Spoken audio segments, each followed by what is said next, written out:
ఈ రాత్రిపూట మనకు 2 సందర్భాలు కలిసాయి. ఉపవాసము ఒకటే కాదు, విజ్ఞాపన కూడా మనకి యాడ్ అయింది కదండి. సో విజ్ఞాపన కూడికలో ఈ 40 రోజుల్లో ఒక ఉపవాస ప్రార్థన కూడా. బైబిల్లో మనం ఆలోచన చేస్తే పెద్ద పెద్ద యుద్ధాలను ఉపవాస ప్రార్థన ఆపేసినట్లుగా మనం చూస్తాం.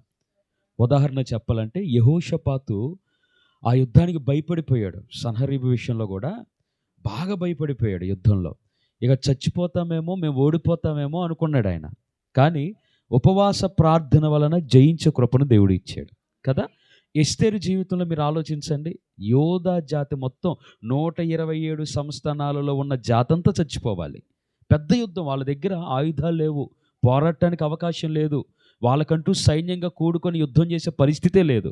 కానీ అటువంటి యుద్ధ పరిస్థితుల్లో కూడా 3 రోజులు ఉపవాసం, అసలు ప్రాణాలే పోకుండా నిలబెట్టడం కాదు కదా, వారందరికీ సపరేట్గా తాకీదులు రాయించిన ఒక పూరీము పండగనే దేవుడు వారికి అనుగ్రహించాడు ఆయన.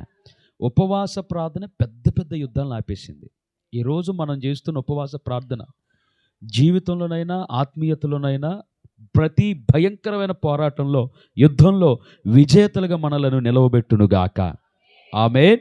ఇంకా చెప్పాలంటే ఉపవాసం అనేది దేవుని యొక్క తీర్పును లేదా దేవుని చిత్తాన్ని కూడా మార్చివేసిద్ది. ఉపవాస ప్రార్థన అనేది. ఫర్ ఎగ్జాంపుల్, నినివే పట్టణం మీదకి తీర్పు రావాలి, లెక్కైతే నినివే పట్టణం నాశనం అయిపోవాలి. ఉపవాస ప్రార్థన చేసిన పని ఏంటంటే దేవుడు నిర్ణయించిన తీర్పు రాకుండా తీర్పునే మార్చేసి ఏమంటే క్షేమస్థితిలోనికి వచ్చేసింది. సో జరగబోయే దానిని మార్చగలిగిన శక్తి ఉపవాస ప్రార్థనకు ఉంది. స్తోత్రం కలుగునుగాక. యూదులు ఇప్పటికీ కూడా వాళ్ళు నమ్మేది ఏంటంటే ఉపవాస ప్రార్థన అనేది అన్నం తినకుండా, టిఫిన్ చేయకుండా, లేకపోతే అంటే మనం ఉండగలిగిన స్థితిలోనే భోజనాన్ని ఆపేసుకొని కడుపు మార్చుకోవటమే కాదు అని 2 పద్ధతుల్ని ఖచ్చితంగా పెట్టుకుంటారు. ఒకటేంటంటే ఉపవాసం అనేది పాపం వదిలేస్తేనే పనిచేసిద్ది. నువ్వు పాపాన్ని విడిచిపెట్టి ఉపవాస ప్రార్థన చేయాలి. రెండోది వాళ్ళు ఏమంటారంటే పాపం వదలకుండా నువ్వు ఉపవాస ప్రార్థన చేస్తే దానికి ప్రతిఫలం లేదని అంటారు వాళ్ళు. సో మనం మార్పు చెందకుండా మన జీవితంలో మార్పు కలగాలంటే ఎలా అవుతుంది? మొదట మనం దేవునికి అనుకూలంగా మారితే మన పరిస్థితులను మనకు అనుకూలంగా దేవుడు మారుస్తాడు ఆయన. హల్లెలూయా. దావీదు 7 రకాల ఉపవాసాలు చేశాడండి. మొట్టమొదటిది ఏంటంటే పశ్చాత్తాపంతో ఉన్న ఉపవాసం. 2 సమూయేలు గ్రంథంలో చూస్తాం. అవన్నీ రిఫరెన్స్లు నేను చెప్పను, కానీ జస్ట్ గుర్తు చేస్తా. ఇది నా కాన్సెప్ట్ కాదు, ఉపవాసం కలిసింది కాబట్టి గుర్తు చేస్తున్నా. సో దావీదు 7 రకాల ఉపవాసాలు చేశాడు. 1 పశ్చాత్తాపంతో ఉపవాసం చేశాడు. 2 దుఃఖ ఉపవాసం చేశాడు, బాధతో ఉపవాసం ఉన్నాడు ఆయన. 3వది ప్రార్థించడానికి ఉపవాసం ఉన్నాడు. 4వదిగా అంతరంగ శుద్ధి కోసం బెత్షెబాతో పాపం చేసిన తరువాత నన్ను హిస్సోపుతో కడగండి ప్రభు అని అతను ఉపవాస ప్రార్థన చేశాడు. అంతరంగ పరిశుద్ధత కొరకు ఆయన ఉపవాసం ఉన్నాడు.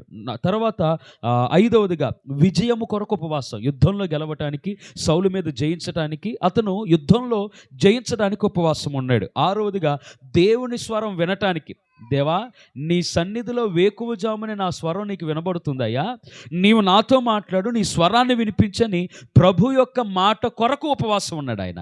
ఇక ఆఖరిగా 7వదిగా తమ జాతి కొరకు ఉపవాసం ఉన్నాడు, తమ ప్రజల కొరకు ఉపవాసం ఉన్నాడు. ఇలా చెప్పుకుంటూ పోతే బోల్డని రకాల ఉపవాసాలు. ఈరోజు నువ్వు ఏ రకమైన ఉపవాసం ఉంటున్నా ప్రభు మన పక్షాన ఉన్నాడు, ఆయన సహాయం చేయునుగాక.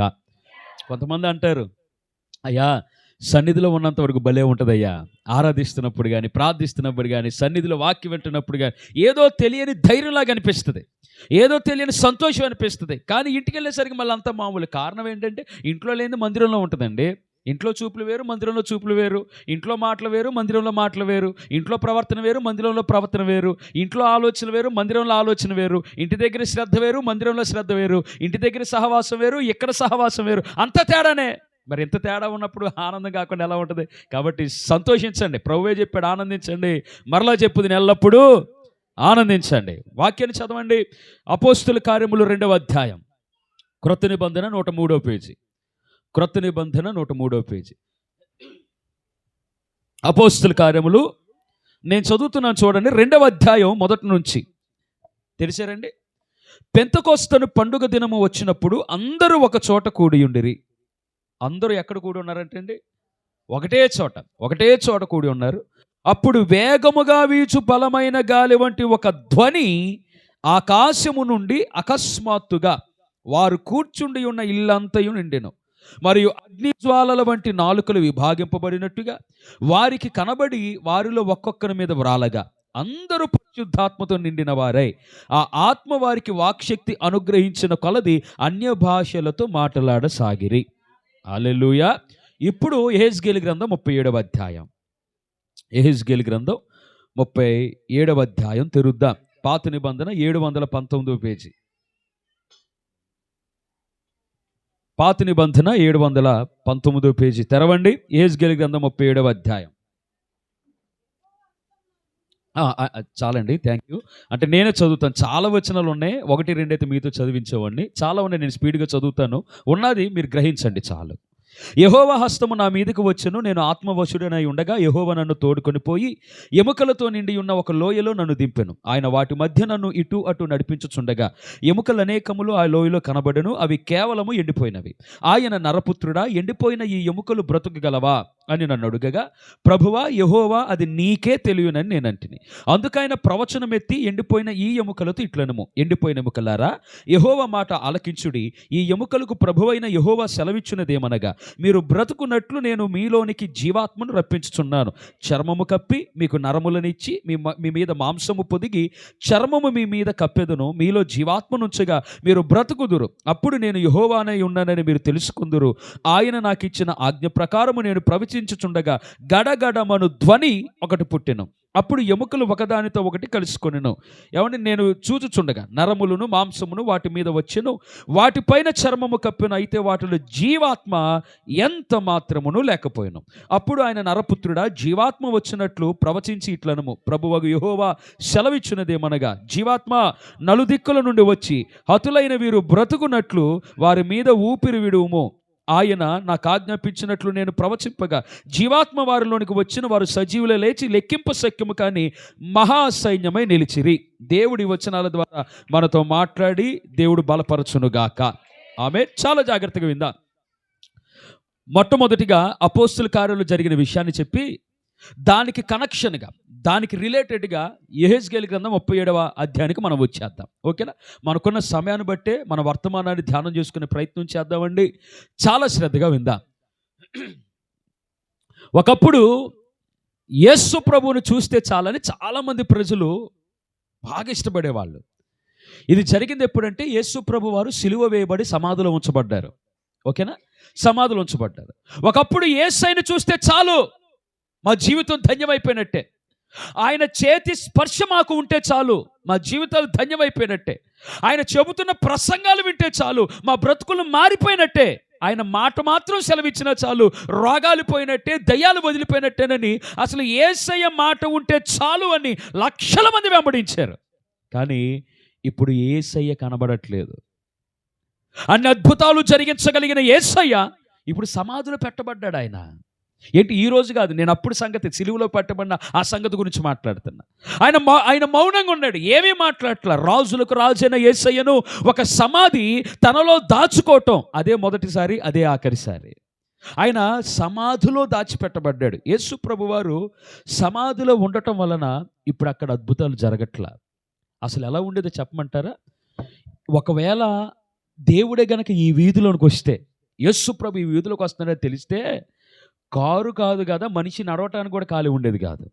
వేల మంది ఆయన వెంబడించేవాళ్ళంట, యేసు ప్రభుని వెంబడించేవాళ్ళండి. కానీ ఇప్పుడు ఆయన సమాధిలో పెట్టబడ్డాడు. రోడ్లన్నీ కిటకిటలాడే రోడ్లు ఇప్పుడు ఖాళీ అయిపోయినాయి. యేసు ప్రభు బజార్ను వస్తాడంటే షాపులు కూడా మూసేసి, సంతలు కూడా మూసేసి, ఏమండి ఏ పనులు పెట్టుకోకుండా ఇంట్లో వారిని పిల్లలతో సైతం పట్టుకొని యేసు ప్రభు దగ్గరికి వచ్చేసేవాళ్ళు. కానీ ఇప్పుడు రోడ్లన్నీ ఖాళీగా ఉన్నాయి. ఎందుకు? ఆయన నిశ్శబ్దంగా ఉన్నాడు. యేసు ప్రభు ఆయన సమాధిలో ఉన్నాడు, రోడ్ల మీద లేడు. ఆయన ప్రవచనం కొరకు, సువార్త కొరకు ఆయన లేడెక్కడ, సమాధిలో పెట్టబడ్డాడు. ఏమండి యేసు ప్రభు వారు సూచక క్రియలు చాలా చేసి నీళ్లను ద్రాక్షరసంగా మార్చాడు ఆయన.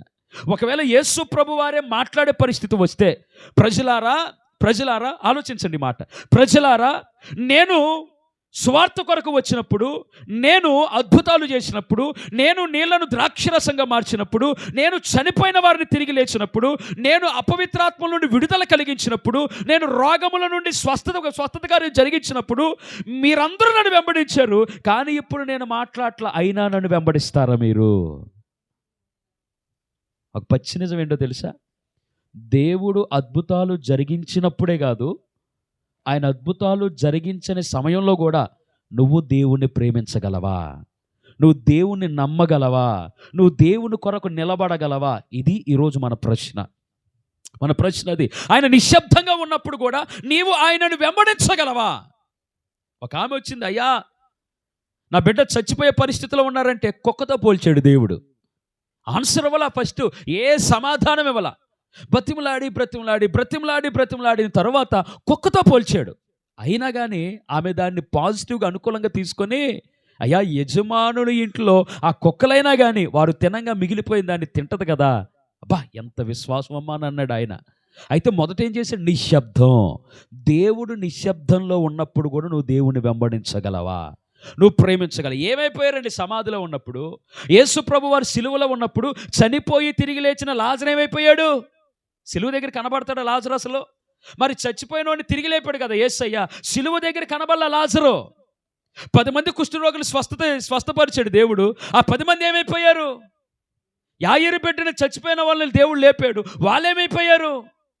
అంటే అద్భుతాలు కొరకే దేవుడైపోతున్నాడు కానీ మన అవసరతలు తీర్చుకోవటానికే దేవుడు అన్నట్లయిపోయింది. కానీ ఆయన అద్భుతాలు చేసినా చేయకపోయినా, నీ ప్రార్థనకు సమాధానం ఇచ్చినా ఇవ్వకపోయినా, ఏమంటే నువ్వు అడిగిన కార్యం జరిపినా జరపకపోయినా ఆయన దేవుడు అంతే. నువ్వు నమ్మినా నమ్మకపోయినా దేవుడు అంతే. ఆయన శక్తి అంతే. ఏమండి ఆయన కుమ్మరించే కృప అంత గొప్పగానే ఉంటుంది. ఆయనకున్న సర్వాధికారం అంతే గొప్పది. స్తోత్రం కలుగునుగాక. హల్లెలూయా, హల్లెలూయా. దేవునికి మహిమ కలుగునుగాక. అయితే మరణము ఆయనను బంధించి ఉంచుట అసాధ్యము గనుక ఆయన 3వ రోజున మరణపు ముళ్ళును విరిచి సజీవుడిగా తిరిగి లేచిన దేవుడు ఆయన. హల్లెలూయా. గొప్ప విషయం ఒకటి చెప్పనా? యేసు ప్రభు వారు తిరిగి లేచిన తర్వాత మీరు ఆలోచించండి. ఇక్కడ చాలామంది స్త్రీలు ఉన్నారు కాబట్టి మీకు చెప్తున్నా. పొయ్యి మీద మీరు ఏదో పని చేస్తున్నప్పుడు, లేకపోతే ఏదో కూరగాయలు కట్ చేస్తున్నప్పుడు మీ ఏలు కొంచెం తెగిపోయిన ఆ వేలు, ఆ గాయం ఎన్ని రోజులు పట్టింది మానడానికి? వారం పట్టింది. తక్కువ వారం వేసుకుందాం, ఓకేనా? ఈ వారం రోజులు కూడా నొప్పి ఉంటూనే ఉంటుంది, క్రమక్రమంగా తగ్గుకుంటూ వస్తుంది, అంతేనా? ఈరోజు తగ్గిన గాయం లేకపోతే తోలు లేచిపోయింది అనుకుందాం, పెద్ద గుంటే పడిపోయింది అనుకుందాం. అటువంటి కండ చీల్చుకొచ్చేసిన గుంట 3 రోజులు తగ్గిపోద్దా? గొప్ప సంగతి చెప్పనా? 1 తక్కువ 40 కొరడా దెబ్బలు యేసు ప్రభువుని కొట్టారు. ఒక పీలిక, ఇదిగోండి ఇది పీలిక అని అనుకుంటే దీనికి 7 తాళ్ళు ఉంటాయి, తోలుదట్టీలు. ఆ ప్రతిదానికి ఒక ఎముక సూదుగుండే ఎముక కానీ, ఇనపది ఐరన్ లాంటిది కొక్కెంలాగా ఉన్నది. చేప గేలం ఉంటుంది చూడండి, అలాగే లావు పట్టు కొక్కెంలాగా ఉంటుంది. ఒక కొరడాతో కొడితే అది చర్మంలో అట్ట దిగిపోయి మాంసపు ముద్దను లాక్కొచ్చేసింది. యేసు ప్రభు వారి శరీరం అలా అయిపోయింది. మాంసపు ముద్ద మొత్తం పీకొచ్చిన, చేతుల్లో బెజ్జాలు పడిపోయి. ఏమండి యేసు ప్రభుకి మేకులు కొట్టింది ఎక్కడ కాదు, ఇక్కడ ఈ ప్లేస్లో అన్నమాట. ఇక్కడ మేకులు కొట్టారు. యేసు ప్రభు వారికి మేకులు కొట్టినా, కాళ్ళకు మేకులు కొట్టినా అది మామూలుగా తగ్గే దెబ్బలు కాదు. అది గొప్ప సంగతి చెప్పన, 3వ రోజున తిరిగి లేచిన తరువాత గాయాలైతే కనబడుతున్నాయి కానీ ఆ గాయాల ద్వారా ఉన్న నొప్పి లేనే లేదంట. హల్లెలూయా. ఆ గాయాల ద్వారా ఉన్న నొప్పి ప్రభావం లేనే లేదు. స్తోత్రం కలుగును గాక. పరిశుద్ధాత్మ శక్తితో మనం నింపబడితే, పునరుత్థాన అనుభవాన్ని మనం అనుభవించగలిగితే, పునరుత్థాన శక్తితో మనం నింపబడితే మన బాధలు మనకు బాధలుగానే అనిపించవు. అసలు బాధలుగా అనిపించవండి, అసలు అనిపించవు. పునరుత్థాన శక్తి అంత గొప్పది. ఆయన 3 రోజులు లేచినప్పుడు గాయం అసలు మచ్చ కనబడుతుంది తప్ప, గాయం కనబడుతుంది తప్ప నొప్పి లేదు ఆయనకి. రక్తం కారట్లేదు, చీవి కారట్లేదు, నీళ్లు కారట్లేదు. పునరుత్థాన బలం అంత గొప్పది. మనం ప్రార్థించేటప్పుడు కూడా పరిశుద్ధాత్మతో మాత్రమే కాదు, ప్రభువా పునరుత్థాన శక్తితో నన్ను నింపండి. యేసన్న గారు కూడా పాట రాశారు కదండి, శ్రేష్టమైన పునరుత్థాన బలము ఇచ్చినడే. ఏంటంటే శ్రేష్టమైన పునరుత్థాన బలం ఇచ్చాడంట ఆయన. పునరుత్థాన బలంతో మనం నింపబడుదుముగాక. సో అలాగే యేసు ప్రభు తిరిగి లేచిన తరువాత 40 రోజులు తనను తాను కనపరుచుకొని శిష్యులందరినీ కూడా అతను పిలిచి చెప్పిన మాట ఏమిటంటే, మీరు యెరూషలేమును వదిలి వెళ్ళొద్దు. ఉపవాసాలు ఉన్నప్పుడు మనం చేయవలసిన పని, సన్నిధి అనుభవాన్ని వదిలి ఎక్కడికి పోకూడదు. అది ఉపవాసాలు ఉన్నప్పుడే కాదు, ఎప్పుడైనా జీవితాంతం కూడా. ఉపవాసాలు ఉన్నప్పుడు ఇది చాలా ప్రాముఖ్యం. నువ్వు సన్నిధి అనుభవాన్ని వదిలి పక్కకు పోకూడదు అంతే. నువ్వు యెరూషలేమును వదిలి వెళ్ళొద్దు అని శిష్యులతో చెప్పి ఏమంటాడంటే, నీకు త్వరలో నేను ఆదరణకర్తని పంపించబోతున్నాను, పరిశుద్ధాత్మని మీ దగ్గర నేను పంపించబోతున్నాను. మీరు యెరూషలేమును వదిలి వెళ్ళకుండా మీరందరూ కూడా ఒకచోట యెరూషలేములోనే ఉండండి. ఆ పస్కా పండుగ వచ్చినప్పుడు, ఆ పెంతెకోస్తు పండుగ రోజున మీరు పరిశుద్ధాత్మను పొందుకుంటారు అని డేట్ అయితే దేవుడు చెప్పలేదు, రోజైతే చెప్పలేదు, కానీ ఆత్మ కొరకు కనిపెట్టండి అని చెప్పాడు దేవుడు. వాళ్ళందరూ కూడా మార్కు తెలుసా, మార్కు సువార్త రాశాడు మార్కు. ఆ మార్కు మేడగదిలో కూడుకున్నారంట. మార్కు యొక్క తల్లి పేరు కూడా మరియానే. సో మరియ మేడగది అంటారు, లేదా మార్కు మేడగది అంటారు. సో ఆ మార్కు మేడగదిలో 120 మంది కూడుకున్నారు. మన వాక్యంలోకి వచ్చేసి ఇక్కడ నుండి శ్రద్ధగా వినండి. ఇంకా సో మార్కు యొక్క మేడగదిలో 120 మంది కూడుకున్నప్పుడు 120 మంది కూడా చదువుదామా? 2వ అధ్యాయం 1 వచ్చిన అపోస్తుల కార్యం. పెంతెకోస్తు పండుగ దినం వచ్చినప్పుడు అందరూ ఒక చోట కూడి ఉండిరి. దేవుడు ఒక మాట చెప్తే వినండి. పాస్టర్ గారు, యూట్యూబ్లో వాక్యాలు వచ్చేస్తున్నాయి, టీవీలో వాక్యాలు వచ్చేస్తున్నాయి, సో ఇంటి దగ్గర వాక్యం వినొచ్చు కదా, చర్చికి రావాలా? చెప్తున్నానండి. మరి మనకు డౌట్ రావాలి కదా, చర్చికి ఎందుకు వాక్యం వినటానికి? ఇంటి దగ్గర వాక్యం వింటాను. చర్చికి వచ్చి ఏం చేస్తాం? పాటలు పాడతాం. ఇంటి దగ్గర పాటలు పాడుకుంటాను. చర్చికి వచ్చి ఇంకేం చేస్తారు? ప్రార్థన చేస్తారు. ఇంటి దగ్గర ప్రార్థన చేసుకుంటాను. ఇంకేం చేస్తారు? చర్చిలో ఆరాధన చేస్తారు. ఇంటి దగ్గర ఆరాధన చేసుకుంటాను. సంఘంలోనికి రావాలా? మందిరం కావాల్సిందేనా? మందిరంలో కూడుకోవాలా అని అంటే మీరు చెప్పండి సమాధానం. మందిరానికి రావాల్సిందేనా? మందిరంలో జరిగిన ఇంటి దగ్గర చేసుకుంటున్నాం కదా. కొంచెం క్లారిటీగా చెప్పండి. అపొస్తలులు అలా కూడుకొని చేశారు కాబట్టి మనం కూడా చేయాలి.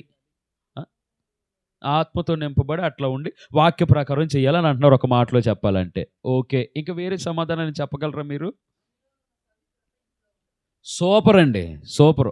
మందిరంలో ఉన్న పవిత్రత ఇంట్లో ఉండదు. అద్భుతంగా చెప్పారు. ఇంకా చెప్పండి.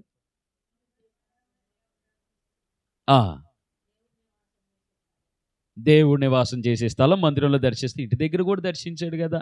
మరియని గాబ్రియేలు దేవతతో ఇంటి దగ్గరే కదా దర్శించింది. దేవాతి దేవుడు అబ్రహాముని ఇంటి దగ్గర ఉన్నప్పుడే కదా దర్శించింది. ఏమంటే మందిరంలో కూడా దర్శించాడు కాదంట్లా. మందిరంలో బాప్తిస్మిచ్చి యోహాను తండ్రి జకర్యాని దర్శించింది మందిరంలోనే. సో మందిరంలోనే దేవుడి మహిమ బలంగా దిగొచ్చింది. యాజకుడు అడుగు పెట్టలేనంత బలంగా దిగొచ్చింది, మంచిదే. కానీ మందిరంలోనికి రావాలా అని అంటే రావాలి. ఒకటి మీరు అన్నట్లుగా మందిరంలో ఉన్న పరిశుద్ధత, పవిత్రత ఇంట్లో ఉండదు. ఇంట్లో దంపతులుగా ఉంటారు, పిల్లలుగా ఉంటారు, ఇంటి దగ్గర పరిస్థితులు వేరుగా ఉంటాయి. మందిరంలో పవిత్రత ఉంటుంది, ఒక విషయం. రెండో విషయం ఏంటంటే ఒక సహవాసం ఉండాలని దేవుని వాక్యం చెప్తుంది. ఇక డైరెక్ట్గా ఇదంతా నేను పెద్ద సాగదీని కానీ త్వరగా చెప్పేస్తాను, డైరెక్ట్ పాయింట్కి వచ్చేస్తున్నా. దేవుని వాక్యం ఏం చెప్తుందో తెలుసా? ఆయన రెండవ రాకడ వచ్చినప్పుడు నరుడు ఎత్తబడతాడు అని బైబిల్ గ్రంథంలో ఉందా? లేకపోతే స్త్రీ ఎత్తబడుతుంది అని వాక్యంలో ఉందా? సంఘము ఎత్తబడుతుంది అని వాక్యంలో ఉందా? సంఘమే ఎత్తబడిద్ది, మనిషి ఎత్తబడడు. ఒక మనిషి ఎత్తబడతాడని వాక్యం చెప్పట్లా. అందరూ కలిసి అందరూ కూడుకొని ఉన్న సంఘమే ఎత్తబడిద్ది. స్తోత్రం కలుగునుగాక, హల్లెలూయా, దేవునికి మహిమ కలుగునుగాక. సో చూడండి, దేవుని వాక్యం ఎంత స్పష్టంగా చెప్తుందో. సంఘం అవసరం. నువ్వు పరలోక రాజ్యానికి ఎత్తబడాలంటే సంఘము కావాలి. నువ్వు దేవుని రాజ్యంలో నువ్వు అడుగు పెట్టాలి అని అంటే సంఘంగా కూడుకోవాలి. నీకో సహవాసం కావాలి, నీకో సంఘ కాపరి కావాలి, నీకొక వాక్య ఉపదేశ క్రమం కావాలి, నేను ఆత్మీయతలు నడిపించే ఒక కాపరి కావాలి, నీకో క్రమం కావాలి. ఇవన్నీ లేకుండా పరలోక రాజ్యానికి నువ్వు చేరలేవు.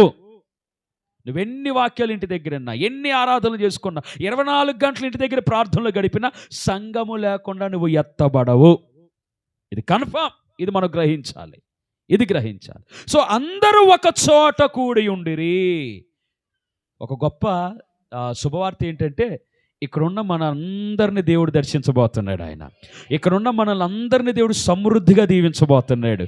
దేవుడు మనల్ని ఇంకా తమ సాక్షులుగా బలంగా నిలబెట్టునుగాక. ఎందుకో తెలుసా? నువ్వు వాక్య ప్రకారం చేస్తున్నావు.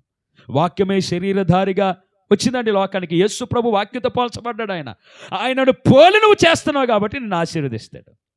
ఒక చోట కూడి ఉన్నారు, అప్పుడు వేగముగా వీచు బలమైన గాలి వంటి ధ్వని వచ్చింది. ఇక్కడ ఈ మాట చెప్పి నేను ఇక లోతైన ధ్యానంలోనికి వెళ్తాను. బలమైన గాలి వంటి ధ్వని వచ్చింది. బలమైన గాలి దేనికి సాదృశ్యంగా ఉంది చెప్పమంటారా? దేవుడు మన మధ్యలో ఉన్నాడు అనటానికి, దేవుడు మన దగ్గర సంచరిస్తున్నాడు అని చెప్పటానికి బలమైన గాలి ఒక ఉదాహరణ. ఎలా చెప్పగలరు పాస్టర్ గారు, ఎక్కడుందండి అని అంటే చూడండి, రాజుల గ్రంథం, మొదటి రాజుల గ్రంథం 19వ అధ్యాయం. త్వరగా పాత నిబంధన 300 పేజీ నెంబర్ 300. మొదటి రాజుల గ్రంథం 19వ అధ్యాయము 11వ వచనం చదువుదా. 11. అందుకాయన, నీవు పోయి పర్వతం మీద యెహోవా సముఖమునందు నిలిచి ఉండుమని చెప్పాను. సెలవిచ్చాను. అంతటా చదవండి. యెహోవా ఆ వైపున సంచరింపగా, అబ్బా చూడండి, బలమైన పెనుగాలి లేచెను. యెహోవా భయమునకు పర్వతములే బద్దలైపోయినాయంట, శిలలు చిన్నాభిన్నములైపోయినాయంట. కానీ యెహోవా ఆ గాలి దెబ్బ యందు ఏలియా గారికి మాత్రం ప్రత్యక్ష వల్ల. చాలండి. ఇక్కడ ఏమంటున్నాడు? బలమైన పెనుగాలి ఎప్పుడు లేచింది? ఆ వైపున యెహోవా సంచరిస్తూ ఉండగా. ఎక్కడైతే 120 మంది కూడి ప్రార్థిస్తున్నారో బలమైన గాలి వంటి ధ్వని వచ్చింది. ఆ గాలి వీచింది అంటే దాని అర్థం ఏంటో తెలుసా? దేవాతి దేవుడు ప్రార్థిస్తున్న వారి మధ్యలో సంచారం చేస్తున్నాడు. ఆయన స్తోత్రం కలుగునుగాక.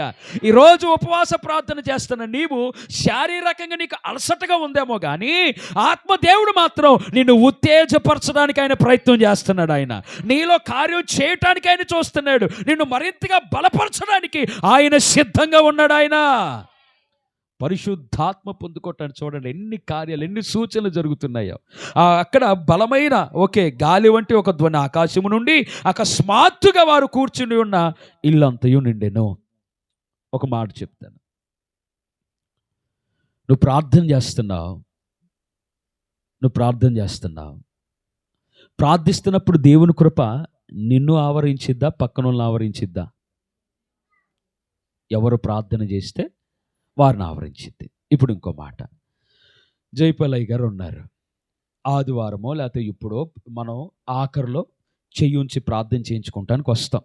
ఎందుకంటే అభిషేకం కలిగిన దైవ సేవకుల హస్త నిక్షేపణ జరగాలి అని వాక్యం చెబుతుంది. వారి హస్తం మన తలల మీద ఉంటే మనకు ఆశీర్వాదం అని చెప్తుంది. సరే, వారు తల మీద చేయించారు, ప్రార్థిస్తున్నారు, బాగుంది.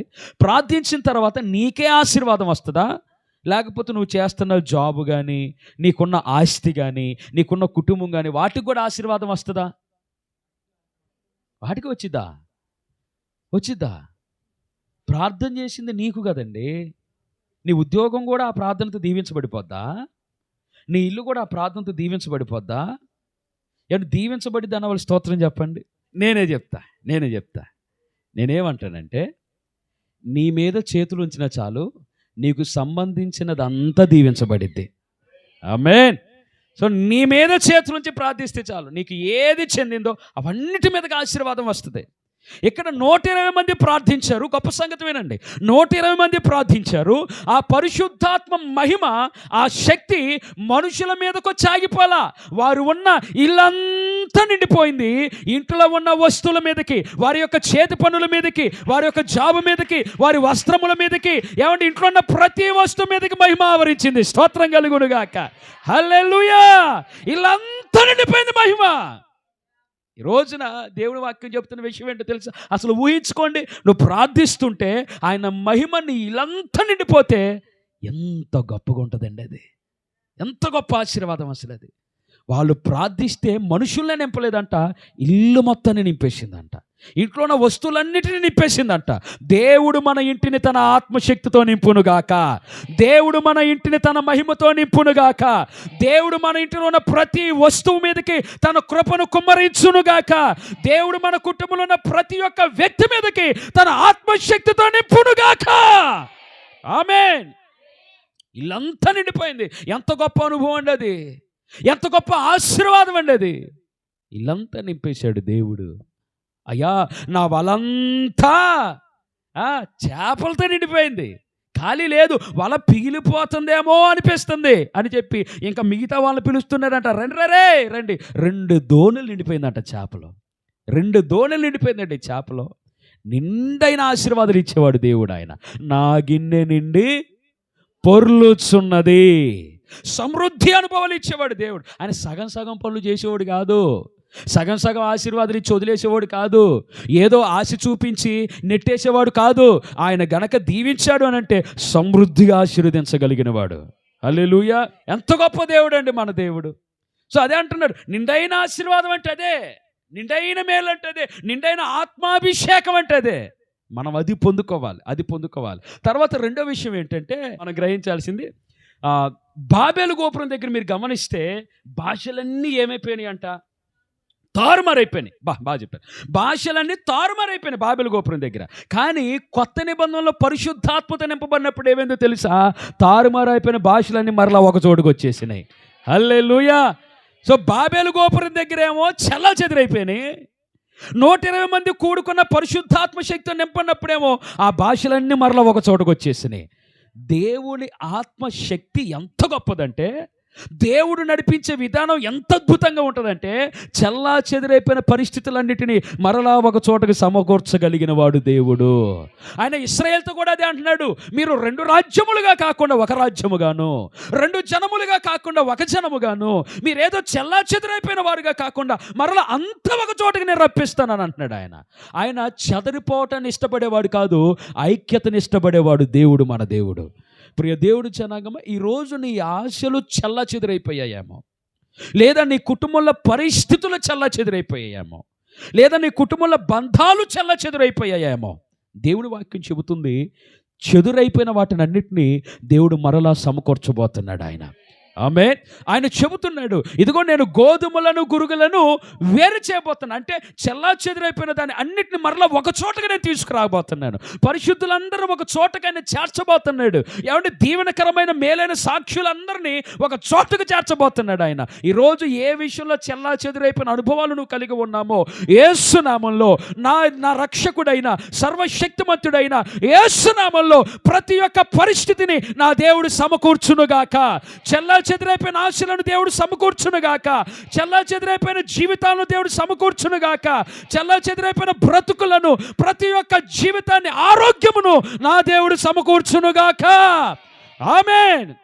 ఆయన సమకూర్చే దేవుడు, విడదీసే దేవుడు కాదు. సాతాను విడదీసింది, ఇది నిజమా, ఒక్క డైలాగుతో పట్టుకుందంతే. అవమతి ఇది నిజమా అని అంది, దేవుడి నుండి వేరు చేసేసింది. కానీ నా యేసయ్య వచ్చాడు, వేరైపోయిన బంధాన్ని మరలా సమకూర్చాడు సిలువతో. ఆయన సమకూర్చే దేవుడు. ఇది రెండో విషయం. ఇక తర్వాత ఇప్పుడు ఒకసారి యెహెజ్కేలు గ్రంథంలోనికి వచ్చేద్దాం. ఇదే పరిశుద్ధాత్మ కార్యం యెహెజ్కేలు గ్రంథంలో ఎలా జరిగింది అంటే, టైం తక్కువ ఉంది కాబట్టి నేను కొంచెం ముందుకెళ్తున్నాను, అర్థం చేసుకోండి చాలు.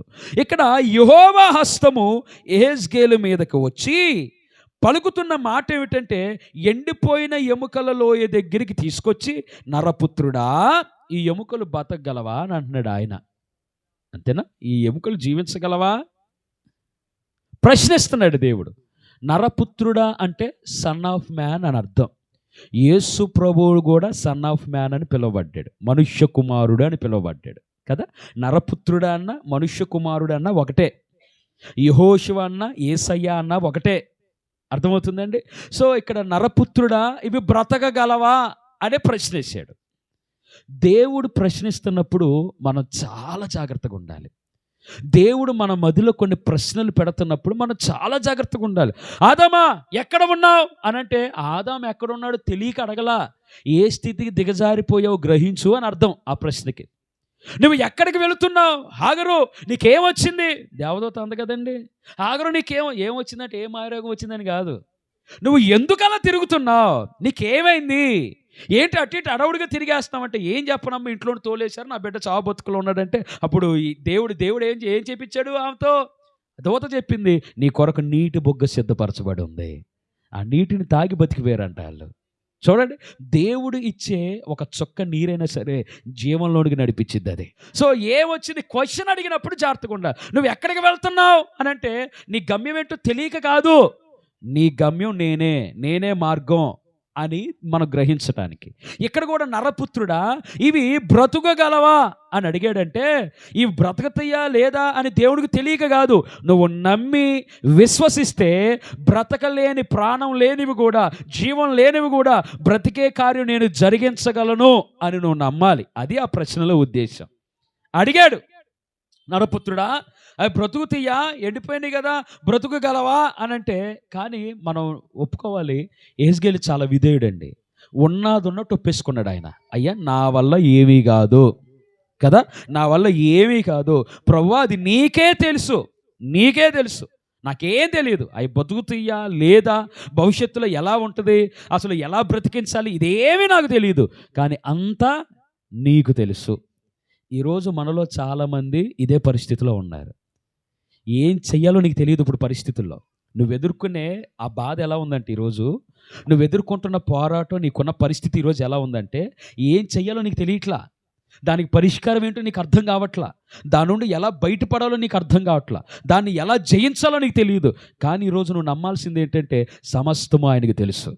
ఆయనకు మరుగై ఉన్నది ఏది లేదండి, ఏది లేదు. ఆయనకి సమస్తము తెలుసు. ఈరోజు మనం అది ఒప్పుకోవాలి. ప్రభువా నాలో ఏమి లేదు. పొద్దున్న అదే నేను చెప్పాను వాక్యంలో కూడా.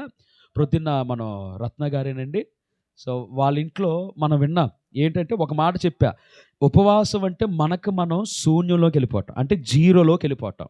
అయ్యా నేను జీరో, నేను ఏమీ లేని స్థితిలో ఉన్నా, అంటే ఏమి చేయలేని పరిస్థితి, అంతా నువ్వే చేయలేని దేవునికి అప్పగించడం నిజమైన ఉపవాసం, అంతే కదా. కంప్లీట్గా ఆయన మీద ఆధారపడటం. ఇక్కడ కూడా నీకే తెలుసు ప్రభువా, నీకే తెలియను, నీకే తెలుసు అని మనం ఒప్పుకోవాలి. ఓకే, ముందుకెళ్ళిపోతున్నాను. ఇక్కడ బ్రతుకగలవా అని అడిగాడు, అంతా అయిపోయింది. అయితే ఇక్కడ నాకు కావలసిన మాట ఏంటంటే ప్రవచించు అని అంటున్నాడు. ప్రవచించు, ప్రవచనం ఎత్తి ఇలాగ చెప్పు అని అంటున్నాడు ఆయన. ఏమని చెప్పమంటున్నాడు? 4వ వచనంలో ఉంటుంది, ప్రవచనం ఎత్తి ఎండిపోయిన ఎముకలు తిట్లనము, ఎండిపోయిన ఎముకలారా యెహోవా మాట ఆలకించుడి, ఈ ఎముకలకు ప్రభువైన యెహోవా సెలవిచ్చినదేమనగా, మీరు బ్రతుకున్నట్లు నేను మీలోనికి జీవాత్మను రప్పించుచున్నాను.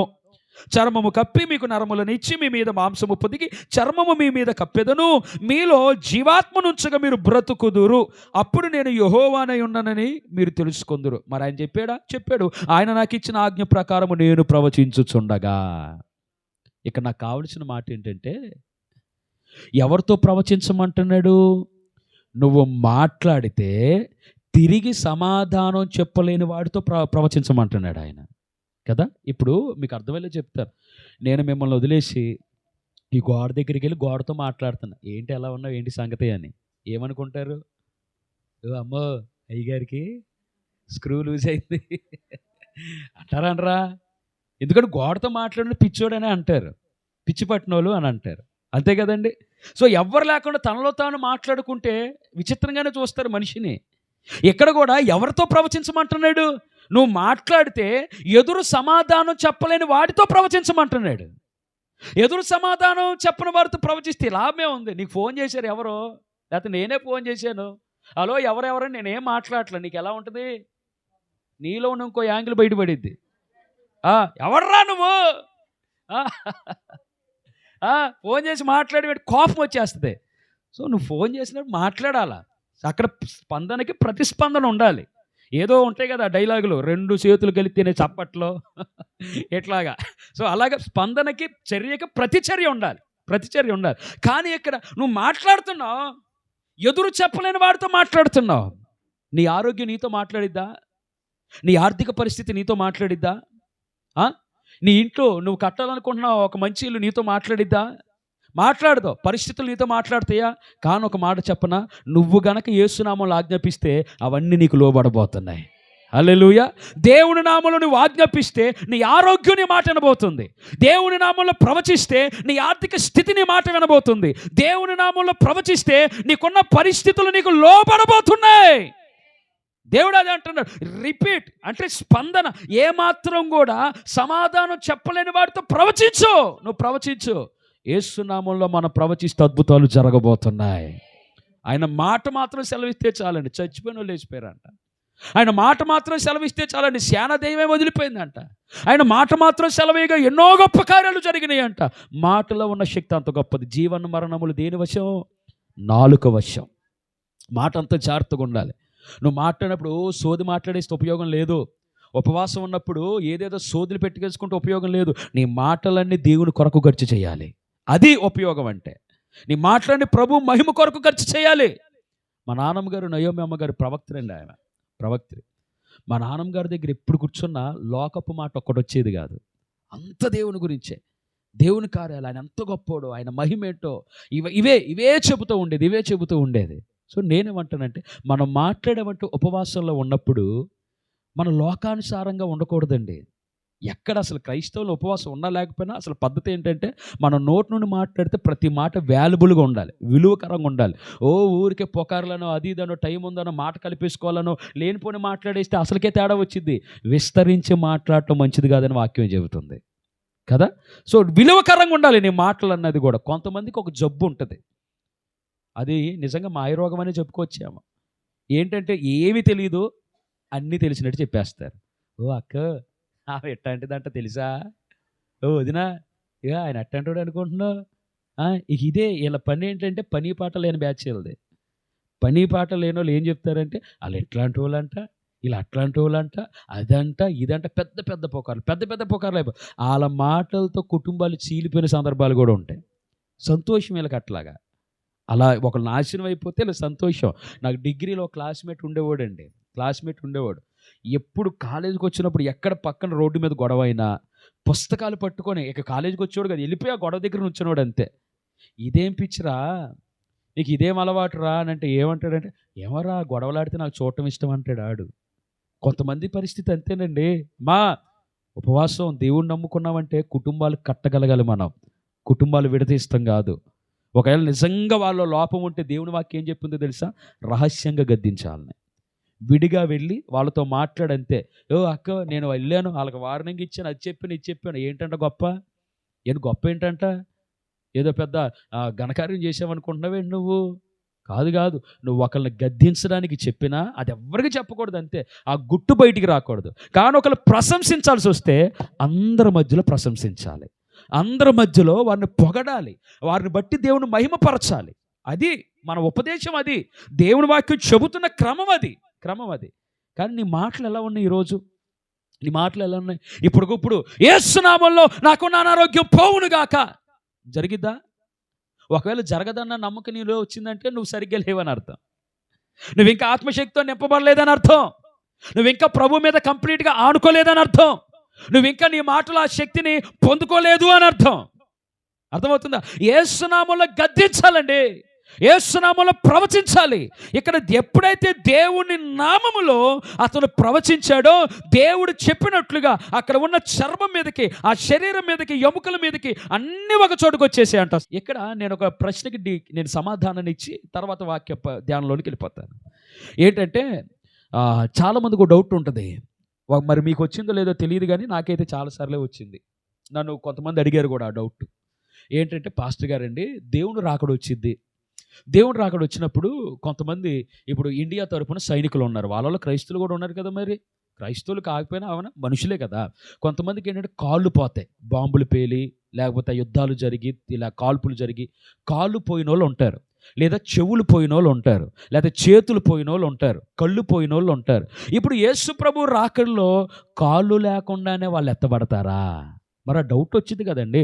యాక్సిడెంట్ అయిన కొంతమంది కాళ్ళు ఇరిగిపోతాయి, కాళ్ళు లేకుండా ఉంటారు. మరి వాళ్ళు కాళ్ళు లేకుండా ఎత్తబడతారా?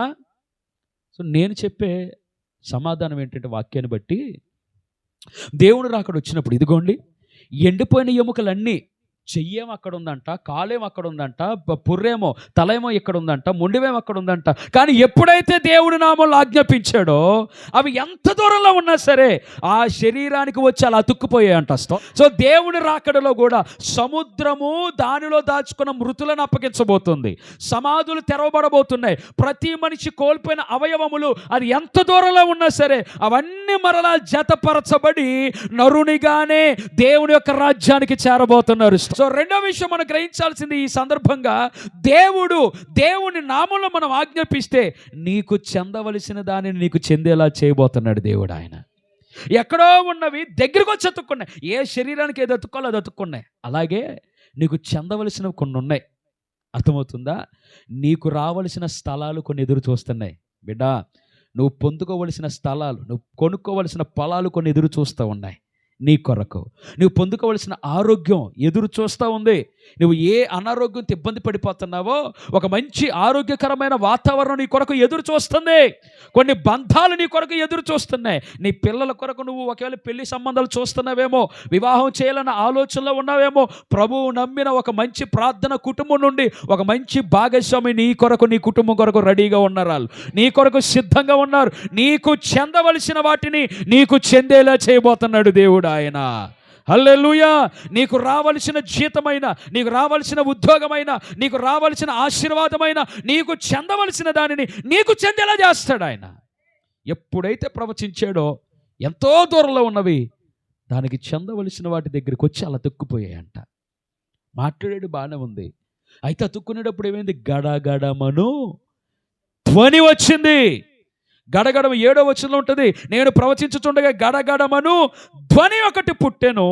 అప్పుడు ఎముకలు ఒకదానితో ఒకటి. కొన్ని శబ్దాలు భయాన్ని కలిగిస్తాయి, కొన్ని శబ్దాలు భయాన్ని కలిగిస్తాయి, కొన్ని శబ్దాలు మనలో ఆందోళనను కలిగిస్తూ ఉంటాయి. ఏమైపోద్దనే భయాన్ని రప్పిస్తుంది. ఇంతకుముందు చదివించిన మొదటి రాజుల గ్రంథం 19వ అధ్యాయంలో ఏలియా గారు కూడా అక్కడ గడగడమను శబ్దం, పర్వతాలే బద్దలైపోయినాయి అంట కదా. బద్దలైపోయిన భయంకరమైన శబ్దాన్ని భయపడిపోయాడు ఆయన. ప్రియ దేవుని జనాంగమా, కొన్ని శబ్దాలు నేను భయపెడుతున్నాయి, కానీ దేవుని వాక్యం చెప్తుంది ఆ శబ్దాలు భయపెట్టేవి కాదు, నీ జీవితంలో మేలు కలిగించే శబ్దాలు అవి. కొంతమంది చాలా ధైర్యంగా ఉంటారండి. ఇంట్లో ఒక రకంగా చెప్పాలంటే భర్తకి ఎక్కువ ధైర్యం చెప్పేది స్త్రీలే, కానీ బొద్దింకను చూసి గట్టి గరిచేది కూడా ఇల్లే. బొద్దింక కనబడినా, ఓ బల్లొచ్చి మీద పడినా, అర్రే బల్లి పడింది అని అంటే బేరమని అంటారు వాళ్ళు. అదేంటి అంత గొప్పగా అంత పెద్ద పెద్ద మోటు పనులు చేసేవాళ్ళు ఎంత మొండిగా సాగుతారు. ఆరోగ్యం బాగోపోయినా అంతే నిలదొక్కుని వెళ్ళే స్త్రీలు కూడా వాళ్ళకే భయాలు ఉన్నాయి, వాళ్ళకే భయాలు ఉన్నాయి. అదొక అర్ధరాత్రి మీరు ఒక్కలే ఇంట్లో ఉన్నారు అనుకోండి. మీరు ఒక్కలే ఇంట్లో ఉన్నారు. మీ భర్త జాబ్ దగ్గర ఉన్నాడో ఎక్కడ ఉన్నాడో ఇక తర్వాత సంగతి ఏదంతా ఊరు వెళ్ళాడో ఏంటో. మీరు ఒక్కరి ఇంట్లో అర్ధరాత్రి అమావాస్య, అది 12 దాటింది. మరి నీ అదృష్టమో దురదృష్టమో నీకు దాహం వేసింది. మంచినీళ్ళు తాగటానికి వంటగదిలోకి వచ్చావు. నీకు తెలియని విషయం ఏంటంటే నల్ల పిల్ల ఆ మూలనే ఉంది. చెప్పేది నువ్వు. నీకు తెలియని విషయం ఏంటంటే నల్ల పిల్లి మూలన ఉంది. ఇల్లావు, మూత ఎప్పుడైతే తీసావో పిల్లి బెదురు దానికి ఉంటుంది. నిన్ను చూసి అది దడుచుకునేది, దాన్ని చూసి నువ్వు దడుచుకుంటా. సో వీళ్ళు వచ్చారని చెప్పి నువ్వు ఎప్పుడైతే మూత తీసావో అది నెమ్మది కదిలిద్ది. ఎవర్రా కదులుతున్నారు ఇంట్లో, నేను తప్ప ఎవరు లేరు కదా అని చూస్తే నీకు ఎవరో కనపడరు. నెమ్మదిగా నీలో డౌట్ మొదలైద్ది. నన్ను ఎవరో వెంబడిస్తున్నారు, ఇక్కడ ఏదో ఉంది. అది దెయ్యమా, భూతమా, ప్రేతాత్మ ఏంటి అనేలోగా, ఈ తీసేలోగా ఎలాగైనా తప్పించుకుందాం, ఏమో చూస్తే చీపిరి కట్టని తిరిగేసి కొట్టిద్దని పిల్లి భయం పిల్లిది. ఇక ఎప్పుడైతే తీస్తాం ఏమంట మీద పడేసి అమ్మా వచ్చేసింది రా బాబు, అమ్మా వచ్చేసింది కాపాడండి, ఏసు రక్తం చేయం. అప్పుడు స్తోత్రాలు చెప్తావు నువ్వు. వంగన మోకలు వంగుతాయి అంటారు చూడండి. నువ్వు సైలెంట్ కూడా రాలేని కేకలేస్తావు, నువ్వే కేకలేస్తావు. అప్పుడు ఏసే గుర్తొచ్చేస్తాడు నీకు. డైరెక్ట్గా పరలోక తలుపు తెరిచేసి ఇక దేవుడే నీ మాట కోసం రెడీగా ఉన్నాడు అన్నట్టు ఉంటుంది అప్పుడు వ్యవహారం అంతా. భయం. కొంతమంది రాత్రి అయిపోయి ఒంటరిగా ఉన్నారనుకోండి, నువ్వు మంచం మీద నీ పక్కన ఎవరు కూర్చున్నారనిపించిద్ది, పక్కన ఎవరు ఉన్నారనిపించిద్ది. అవన్నీ అపోహలే. విజయవాడలో ఒక ఆయన ఊరు పెట్టుకొని చచ్చిపోతే వారం తర్వాత కంప్లైంట్లు వచ్చినాయి. ఏంట్రా అని అంటే ఆడ ఆత్మయ్య పట్టేసి వాషింగ్ మిషన్ ఆన్ చేశాడంట. వచ్చి వాషింగ్ మిషన్ ఆన్ చేస్తాకి ఆత్మయ్య వచ్చి ప్రేతాత్మయ్య వచ్చాడు. మరి మిక్సీలు ఆన్ చేస్తాకి వాషింగ్ మిషన్ ఆన్ చేస్తా. అపోహలండి అవి. ప్రసంగి గ్రంథం 9:5 ఏముంది? 9వ అధ్యాయం 5వ వచనం, చచ్చిన వారు ఏమీ ఎరగరు, వారు పగపెట్టకొనరు, ప్రేమించరు, సూర్యుని కింద జరుగు దేనిలో వారికి ఇక వంతు లేదు అని అంటాడు ఆయన. అదే ప్రసంగి గ్రంథంలో ఏమని చెప్తాడు ఆయన? మొన్న అయినది మరలా తిరిగి మంటికి వెళ్ళిపోయింది, ఆత్మ దాన్ని దయచేసిన దేవుని దగ్గరికి వెళ్ళింది. ఇంకా ఆత్మ ఎక్కడ ఉంది నీకు? భయాలు అవన్నీ భయాలు. సో నేనేమంటానంటే కొన్ని శబ్దాలు మనకు భయాన్ని కలిగిస్తాయి. కొన్ని పరిస్థితులు మనల్ని భయాందోళన గురి చేస్తాయి. కానీ దేవుని వాక్యం ఏం చెప్తుందంటే, నిన్ను ఏదైతే భయపెడుతుందో ఆ భయపెట్టే దానిలో నుండే దీవెనను రప్పించబోతున్నాడు దేవుడు ఆయన. హల్లెలూయా. నిన్ను భయపెట్టే దానిలో నుండే సాక్ష్యాన్ని తీసుకురాబోతున్నాడు ఆయన. ఇక్కడ ఎప్పుడైతే ప్రవచించాడు అన్నీ ఒక చోటకు ఒకటి అన్నీ కూడా సమకూర్చబడ్డాయి. ఇక ఆఖరిగా నాకు టైం అయిపోతుంది, నేను ముగించేస్తున్నాను. 9వ వచనంలో ఏముంటుందంటే, అప్పుడు ఆయన నరపుత్రుడా జీవాత్మ వచ్చినట్లు ప్రవచించి ఇట్లనము, ప్రభువు యెహోవా సెలవిచ్చినదేమనగా, జీవాత్మ నలుదిక్కుల నుండి వచ్చి హతులైన వీరు బ్రతుకున్నట్లు వారి మీద ఊపిరి విడువుము అని అన్నాడు. అప్పుడు ఏమవుతుంది, ఆయన నాకు ఆజ్ఞాపించినట్లు నేను ప్రవచింపగా జీవాత్మ వారిలోనికి వచ్చింది, వారు సజీవులు లేచి లెక్కింప సఖ్యము కాని మహాసైన్యమై నిలిచిరి. బైబిల్ గ్రంథాన్ని మూసిన ముగింపులోకి వచ్చేసాము. ఇంకా ఈ మాట చెప్పి ముగించేస్తాను. దేవుడు అంటున్నాడు, జీవాత్మ ఎక్కడి నుండి వచ్చిందంట. ఈ సందర్భం మీరు విందేం కాదు, చాలాసార్లు వినే ఉంటారు, కానీ అవేమి నేను టచ్ చేయట్లా. నాకు కావాల్సిన మాట నేను మాట్లాడుతున్నా. ఇక్కడ ఏమంటున్నాడు, జీవాత్మ ఎన్ని దిక్కుల నుండి వచ్చిందండి? నలుదిక్కుల నుండి, తూర్పు, పడమర, దక్షిణం, ఉత్తరం. ఓకేనా? సో 4 దిక్కుల నుండి ఆత్మ వచ్చేసింది. కొంతమందికి ఏంటంటే ఒక దిక్కు మీదే దృష్టి ఉంటుందండి, ఒక దిక్కు మీదే దృష్టి ఉంటుంది. ఆయన ఉత్తర దిక్కుమున ఏం చేయుచున్నాడు? ఉత్తర దిక్కునున్న సభాపర్వతం మీద ఆయన ఆసీనుడయ్యాడు. సో ఉత్తర దిక్కు మంచిదేమో, ఆయన పను జరిగించే స్థలము ఉత్తర దిక్కు కాబట్టి ఉత్తర దిక్కు మంచిదేమోనని దిక్కులు చూసుకుంటారు కొంతమంది. ఆయన దక్షిణ హస్తము చేత బలపరిచాడు, ఆ దక్షిణ దిక్కు మంచిదేమో అని అనుకుంటారు. తూర్పు నుండి పడమరికి ఎంత దూరమో ఈ మాటల వల్ల ఉంటాయి. సో ఏ దిక్కు మంచిది, ఏ దిక్కు మంచిది, ఏ దిక్కు మంచిది? 4 దిక్కులు మంచిగానే చేశాడు ఆయన. దేవుడు ఇస్తున్న వాక్యం సారాంశం, ఆ ఉద్దేశం, ఆ శుభవార్త ఏమిటంటే, నీ కొరకు 4 దిక్కుల నుండి జీవం కలిగిన కార్యం జరిగించబోతున్నాడు ఆయన. 4 దిక్కులను మనకు అనుకూలంగా మార్చబోతున్నాడు. స్తోత్రం కలుగును గాక. అది ఏ దిక్కు నుండి వస్తుందో తెలియదు. నీ ప్రశ్నకు సమాధానం ఏ దిక్కు నుండి వస్తుందో తెలియదు.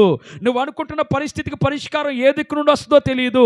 నువ్వు అనుకుంటున్న సహాయము, నీ సహకారాలు, నువ్వు అనుకుంటున్న బంధము, నువ్వు అనుకుంటున్న ఆర్థికము, నువ్వు అనుకుంటున్న ఆశీర్వాదము ఏ దిక్కు నుండి వస్తుందో తెలియదు. కానీ నీ కొరకు 4 దిక్కులను ఆయన రెడీ చేయబోతున్నాడు. 4 దిక్కుల నుండి జీవం కలిగిన కార్యం చేయబోతున్నాడు ఆయన. 4 దిక్కులను అనుకూలంగా మార్చగలిగిన ఆ దేవుడికి మహిమ కలుగునుగాక. ఆమేన్. 4 దిక్కులను మన కొరకు ఏమండి దీవెనకరంగా పని చేయించగలిగిన వాడు దేవుడు. ఒక్కొక్క దిక్కును ఒక్కొక్క కోసం వాడాడండి. ఎర్ర సముద్రం పాయలైపోయింది ఏ గాలి చేత? తూర్పు గాలి చేత అని ఉండదు బైబిల్లో కదా.